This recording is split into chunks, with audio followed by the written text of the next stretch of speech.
हाँ जी, देखो मैं स्वतंत्र गति की बात करता हूँ। स्वतंत्र गति का मतलब है जब कोई गति पृथ्वी के अधीन होती है ना, उसको हम क्या बोलते हैं, स्वतंत्र गति बोलते हैं। जैसे ये पेंसिल है, यदि मैं इसको छोड़ दूं, अपनी मर्जी से जाकर के ये गिर गई, ना इसमें कोई इंजन लगा ना कुछ लगा, तो ये क्या कहला गई, स्वतंत्र गति कहला गई। यदि मैं इसको ऊपर भी फेंक दूं तो ये ऊपर जाएगी, ऊपर जाने के बाद नीचे ही आ रही है, ऊपर जाना, पर नीचे कौन ला रहा है इसको, नीचे कौन लग रहा है, पृथ्वी। तो जो गति पृथ्वी के अधीन होती है स्वतंत्रता पूर्वक, उसे हम क्या कहते हैं, स्वतंत्र गति कहते हैं। ठीक है। कई बार जैसे पहाड़ से पत्थर लुढ़क रहा है, नदियों का पानी गुरुत्वाकर्षण के कारण बह रहा है, यदि मैं ऐसे करूं तो ये लुढ़क के जा रहा है, कोई चीज़ स्वतंत्रता पूर्वक छोड़ दो तो नीचे जा रहा है, ये सारी गतियां क्या कहलाती हैं, स्वतंत्र गति कहलाती हैं। तो सीधे सीधे देखो क्या लिखेंगे, जब कोई वस्तु पृथ्वी के सतह से कुछ ऊंचाई से छोड़ी जाती है, ये वस्तु है, ये पृथ्वी की सतह है, इसको कुछ ऊंचाई से क्या करेंगे, छोड़ेंगे, तो वह गुरुत्व बल के, गुरुत्व बल माने पृथ्वी जो खींचती है, गुरुत्वाकर्षण बल के प्रभाव से एक समान रूप से त्वरित होकर के कहाँ गिरती है, नीचे गिरती है। इसी को हम क्या कहते हैं, स्वतंत्र गति कहते हैं। पर इसकी परिभाषा मैं अभी पूछूंगा, आप जो इस पेंसिल को देखे हो इसी हिसाब से आपको बात करना है। देखो, जब कोई वस्तु पृथ्वी की सतह से कुछ ऊंचाई से छोड़ी जाती है तो वह गुरुत्व बल के अधीन गति करते हुए कहाँ गिर जाती है, नीचे। इसे क्या कहते हैं, स्वतंत्र गति कहते हैं, फ्री फॉल कहला गया ये। ठीक है। अब देखो, अभी हम बोले कि ये एक समान त्वरण से गिरती है, किससे, एक समान त्वरण से। तो इस त्वरण का परिमाण सतह के पास कितना होता है, 9.8 मीटर प्रति सेकेंड स्क्वायर। माने एक सेकंड में ये 9.8 मीटर की दूरी तय करती है। अगले सेकंड में इसकी दूरी दोगुनी हो जाएगी, तिगुनी हो जाएगी। मतलब जैसे जैसे आप नीचे आते जाओगे स्पीड क्या होती जाएगी, बढ़ती जाती। ठीक है, स्पीड क्या होती जाएगी, बढ़ती जाएगी नीचे आने से।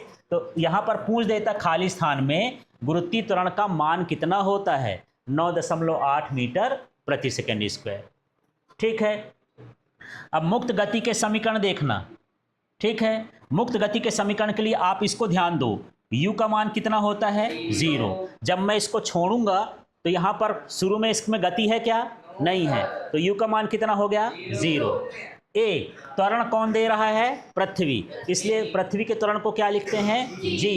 और जो s होती है विस्थापन, विस्थापन को हम क्या मान लेते हैं, ऊंचाई, ये ऐसे हो गया ना, ऊंचाई हो गया। अब मेरे तीनों सूत्र बताओ भला क्या क्या है यार। पहला सूत्र बताओ, v equal to u plus a t. ठीक है, इसी को हम बदलेंगे। दूसरा क्या होता है, s equal to u t plus half a t square. और तीसरा क्या है, 2as equal to v square minus u square.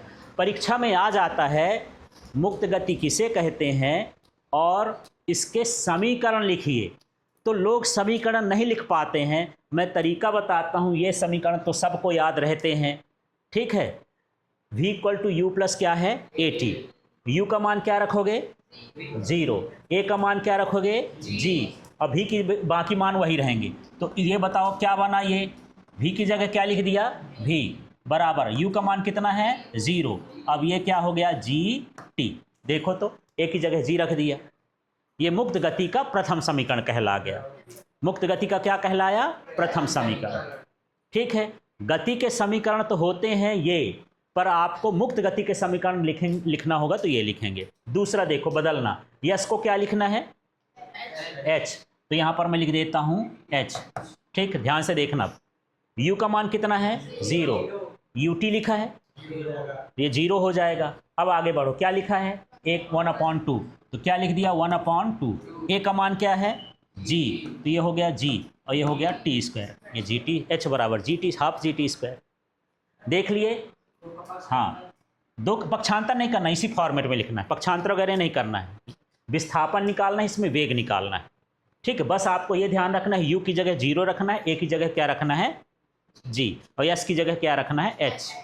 ठीक है, तीसरा समीकरण। अब आप लोग बताओ क्या लिखूं, 2 लिख दिया, फिर ए लिखा है तो ए की जगह क्या हो जाएगा जी, यस की जगह क्या हो जाएगा एच, तो ये लिख दिया एच, और यहाँ क्या लिखा है हाँ, ये माइनस यू का मान 0, तो क्या हो जाएगा v स्क्वायर। ये मुक्त गति का कौन सा समीकरण हो गया, तीसरा समीकरण। क्लियर हो गया।